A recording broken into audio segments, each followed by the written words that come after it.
Wizards of the Coast dropped their first Secret Lair drop in December 2019, and we didn't know it then, but it was the start of a long legacy of cards that would be sold directly to players. Instead of buying Wizards of the Coast booster pack, you could buy exactly what you wanted, and you knew what you were getting. It's now been 6 years since that first Secret Lair drop, with countless variations of staple cards reprinted, and the price of them far outweighing what consumers paid for them at the time. I think what most Magic the Gathering players tote as the turning point was the Walking Dead Secret Lair, which released in October 2020. These 5 cards, depicting characters from the show of the same name, released at the time for $49.99 USD, or, adjusting for inflation, $62 today. Shortly after the set was released, Mark Hagan, the Vice President of Collectibles for Magic, can't believe that's a real title, revealed that R&D viewed the Secret Lair platform as a product, a testing ground that let them do the things they couldn't do in normal products. This is where the turning point started. I want you to guess how many cards have been released via the Secret Lair drop system since 2019. I'll even give you a hint. Between 2019 all the way to the end of 2020, Wizards of the Coast released 33 different Secret Lair drops, totaling 182 different cards, tokens and lands included. Now I want you to guess how many more they've released since the start of 2021 to today. Now if you guess roughly 150, congratulations, I have hope for you yet. As of recording this video, they've released 269 different Secret Lair drops with a total of just shy of 2,000 cards total. You want to guess how much all those pieces of cardboard are worth? Well, too much.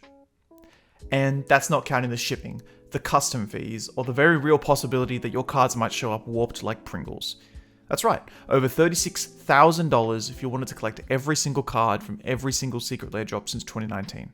And while sure, no one needs to buy all of them, the sheer volume of product being pushed, the pace at which it drops, and the FOMO it creates, that's entirely by design. Wizards isn't just selling you Magic cards anymore, they're selling you exclusivity. That's a very different game. Secret Lair took the thrill of cracking packs and turned it into a targeted strike. You're not opening cards for value, you're buying the value directly.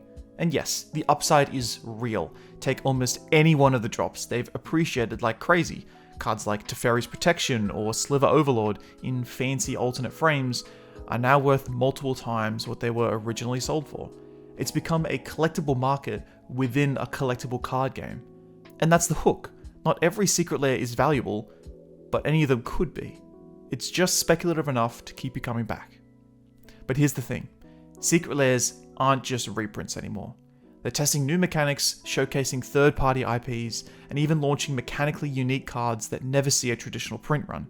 Think about that for a second. If you're a Commander player or a cube builder, you might need a Secret Lair just to get access to new designs. And that's just not FOMO anymore. That's functional dependency.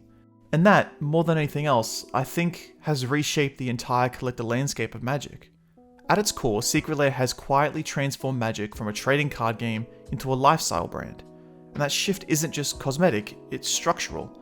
When Wizards sells you a Secret Lair, they're not just offering cardboard, they're selling limited time access, cultural capital, and curated scarcity. It's drop culture, Supreme style, applied to a hobby that once thrived on accessibility and long-term collectability. And that's the uncomfortable truth. Secret Lairs aren't just changing how Magic looks, they're changing who it's for.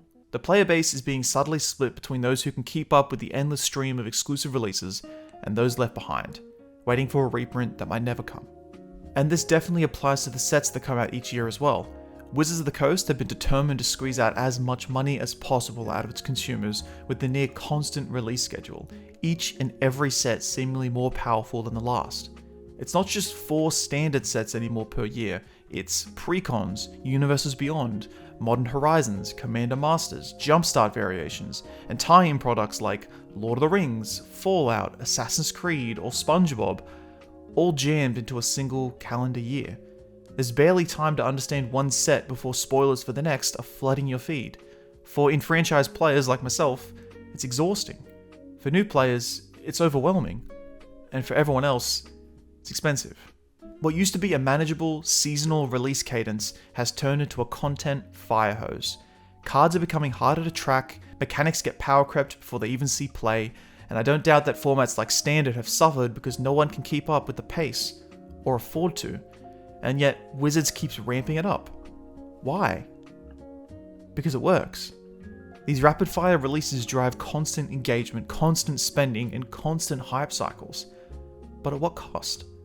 The soul of the game feels like it's being traded for quarterly earnings and crossover marketing. The result is a community that's more fragmented than ever. Some people only follow Commander, others tune in for special sets like Universes Beyond. Standard, once the flagship competitive format, looks like hell with this deck that cost $470 to build. And even die-hard fans are starting to burn out. It's not that Magic isn't great anymore, it's that Magic is too much. Too many sets, too many cards, too many products. When every month feels like a release event, nothing feels special anymore.